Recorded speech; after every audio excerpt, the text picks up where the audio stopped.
Operating system के बारे में अपन ने विंडो देखा, कंप्यूटर की स्क्रीन देखी। अब अपन देखते हैं ऑपरेटिंग सिस्टम कैसा दिखता है और क्या क्या काम करने के लिए अपन यूज करते हैं। Operating system,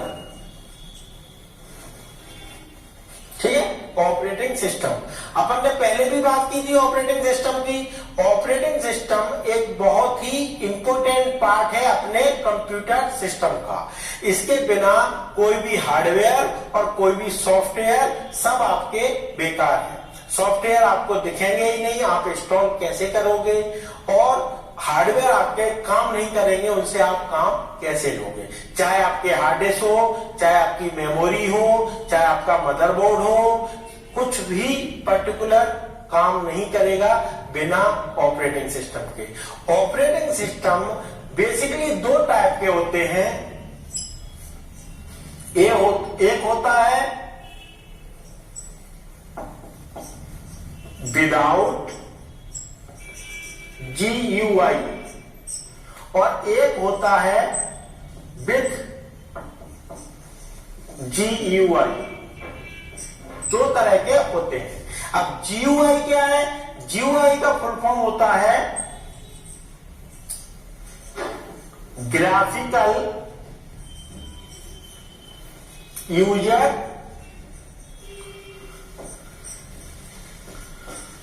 interface. GUI का फुल फॉर्म क्या होता है? Graphical user interface. मतलब ग्राफिकली अगर यूजर कंप्यूटर सिस्टम के साथ इंटरेक्ट कर सकता है, सारी चीजों को देख सकता है, तो उसको बोलते हैं अपन विथ GUI।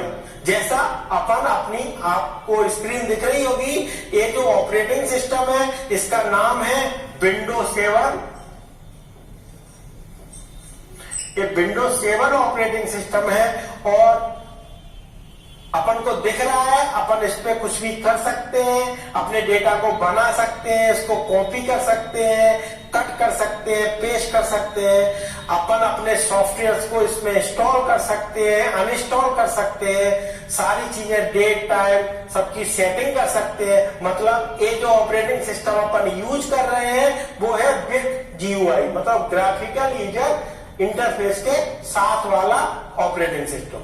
और जो विदाउट GUI जैसे डॉस या डिस्क ऑपरेटिंग सिस्टम, अपन ने पिछले चैप्टर्स में ही बात की थी। एक ब्लैक स्क्रीन आती है और कमांड के द्वारा अपन सारी चीजों को उस ऑपरेटिंग सिस्टम में करते हैं। चाहे अपन को पेन ड्राइव एक्सेस करनी हो, चाहे अपन को कोई डायरेक्टरी बनानी हो, फोल्डर बनाना हो, या उसमें कोई फाइल बनानी हो, सारी चीजें कमांड के द्वारा होती हैं। उसको बोलते हैं विदाउट GUI वाला ऑपरेटिंग सिस्टम। तो ये सारी चीजें आपको क्लियर हो गई होंगी। अब अपन बात करते हैं, जब भी अपन ऑपरेटिंग सिस्टम की बात करते हैं तो लेटेस्ट से लेटेस्ट ऑपरेटिंग सिस्टम मार्केट में आते जा रहे हैं। उनका मेन उपयोग क्या है ऑपरेटिंग सिस्टम्स का, वो अपन आज प्रैक्टिकली देखेंगे। ये देखिए, आपको जो स्क्रीन दिख रही है वो स्क्रीन में सबसे पहले अपन को सबसे ऊपर क्या दिख रहा है? कंप्यूटर। ये नीले कलर का एक डब्बा बना हुआ है, इस पे नीचे लिखा हुआ है कंप्यूटर। तो ये जो कंप्यूटर है ये अपने पूरे कंप्यूटर का होलसेल चीजें रखता है। इस कंप्यूटर में क्या क्या है सारी चीजें बताता है। इसके बाद एक और चीज आ रही है, यहाँ पे दिख रही है नेटवर्क। ये तो सारे फोल्डर्स बने हुए हैं, ये फोल्डर्स अपन ने बनाए हैं, तो ये तो अपन बना सकते हैं। अब इसमें नेटवर्क करके आएगा। तो अगर अपना कंप्यूटर सिस्टम इंटरनेट से कनेक्ट है या लोकल एरिया नेटवर्क से कनेक्ट है, ये इंटरनेट क्या होता है, लोकल एरिया नेटवर्क क्या होता है, ये अपन इंटरनेट एंड www और वेब ब्राउजर वाले चैप्टर में बहुत डीप में पढ़ेंगे। तो यहाँ पे जो नेटवर्क है वो बहुत ही उपयोगी है। यहाँ से अपन देख सकते हैं कि अपने कंप्यूटर सिस्टम के साथ कौन कौन से और दूसरे कंप्यूटर अटैच है। तो ये सारी चीजें अपन इसमें देख सकते हैं। और तीसरा जो आइकन है, ये देखिए ग्लास है। ग्लास का मतलब है रिसाइकिल। अब रिसाइकिल बिन का जो मेन उपयोग होता है वो होता है कचरे का डब्बा। अब कचरे के डब्बे में अपन क्या करते हैं, आपको पता है जो चीजें उपयोगी नहीं होती हैं, ऐसे कुछ फाइल और फोल्डर ऐसे भी होते हैं जो पुराने हो गए होते हैं, जिनका यूज अपन को अब नहीं करना है, तो उनको अपन डिलीट करके रिसाइकिल बिन में डाल सकते हैं। अब रिसाइकिल बिन का उपयोग क्यों किया गया? आप ये भी बोल सकते हो कि अपना जो पर्टिकुलर डिलीट कमांड है उससे अपन डिलीट करें अपना फाइल और फोल्डर और सीधे डिलीट हो जाए, इसमें क्यों डला हुआ है अपने कंप्यूटर में? तो ये जो कमांड है वो इसलिए दी गई है कि अगर आपने गलती से अपना ऐसा कोई डॉक्यूमेंट डिलीट कर दिया है जिसकी अपन को जरूरत पड़ने वाली है, तो उसको अपन रिकवर कर सकते हैं। और अगर अपन को डायरेक्ट डिलीट करना हो तो उसके लिए भी एक कमांड होती है, शिफ्ट के साथ डिलीट, शिफ्ट प्लस डिलीट। अगर अपन ये कमांड यूज करते हैं अपने किसी फाइल या फोल्डर के साथ, तो डॉक्यूमेंट परमानेंटली डिलीट हो जाता है। अब देखिए, अपने पास ये दो डॉक्यूमेंट है, एक का नाम है एबीसी और दूसरे का नाम है डायरी। दो डॉक्यूमेंट अभी अपन ने बनाना सीखा था जब अपन ने विंडो और नोटपैड के बारे में बात की थी। तो एबीसी को अपन डायरेक्ट डिलीट करते हैं, शिफ्ट के साथ डिलीट दबाना है आपको कीबोर्ड से। तो शिफ्ट के साथ अपन ने डिलीट दबाया, मैसेज आया कि आप वास्तव में डिलीट करना चाह रहे हैं, अपन ने यस बोल दिया तो अपना डिलीट हो गया।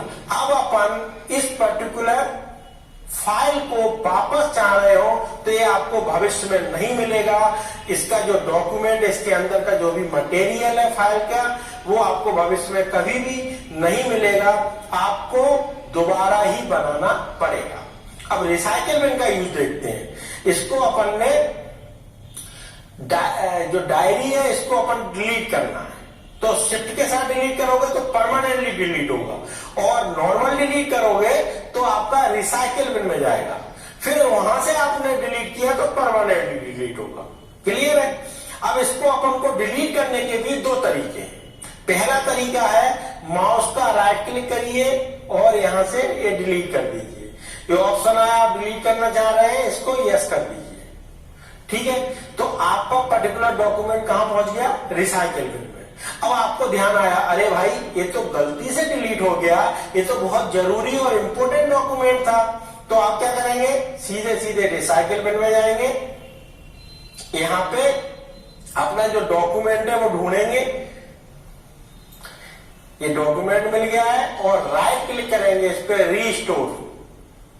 देखिए, रिसाइकिल बिन से हटके आपकी जो पर्टिकुलर पुरानी पोजीशन थी वहां पे आपका डॉक्यूमेंट सही सलामत पहुंच गया है। दिख रहा है आपको? तो एक पर्टिकुलर जो रिसाइकिल बिन है ये बहुत ही उपयोगी है, इसलिए अपन ने अपने ऑपरेटिंग सिस्टम में इसको रखा है। क्योंकि कंपनी जो बनाती है कोई पर्टिकुलर चीज तो उसकी बाकायदा टेस्टिंग होती है, कितने टूल्स आप पर्टिकुलर ऑपरेटिंग सिस्टम में यूज कर रहे हो, वो सारे के सारे कितने उपयोगी हैं आपके यूजर के लिए, ये सारी चीजों की टेस्टिंग होती है, उसके बाद ही प्रोडक्ट मार्केट में आता है।